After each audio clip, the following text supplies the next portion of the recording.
Okay, sound good?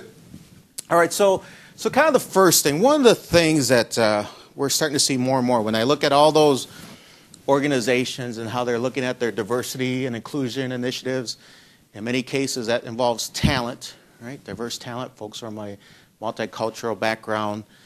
We're seeing organizations are starting to adopt what I would call the diverse talent framework. And what we're finding is that this framework has 3 levels. And you can kind of see them based on this diagram. The first level is what I will call the level of building awareness. The companies are saying before we really get actively involved in looking at recruiting initiatives for diverse talent, retention initiatives for diverse talent, leadership development for this diverse population, we need a fundamental baseline of knowledge. We need to know more about this community, right? And that's what I would call the cultural insights. They're saying we want to make sure that we're well informed. So that way when we put together these other initiatives, we're not making mistakes, right? We're putting together things that are culturally relevant.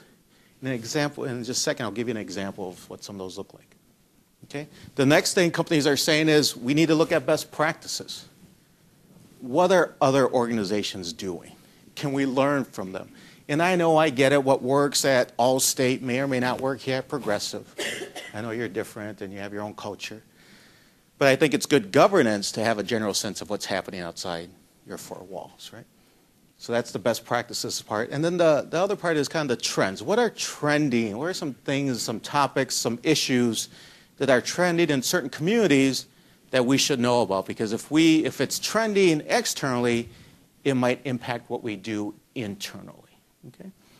So you take those 3 elements, the culture insights, best practices, trends, and that's what gives you that building awareness foundation. That makes companies, that makes leaders much more informed, that then makes them and allows them to create much more effective recruiting and retention development programs. Okay? Because I would argue that even if you have some success in recruiting a diverse talent profile, if you're having some success in retention, if you're getting started on some leadership development programs, without that foundation,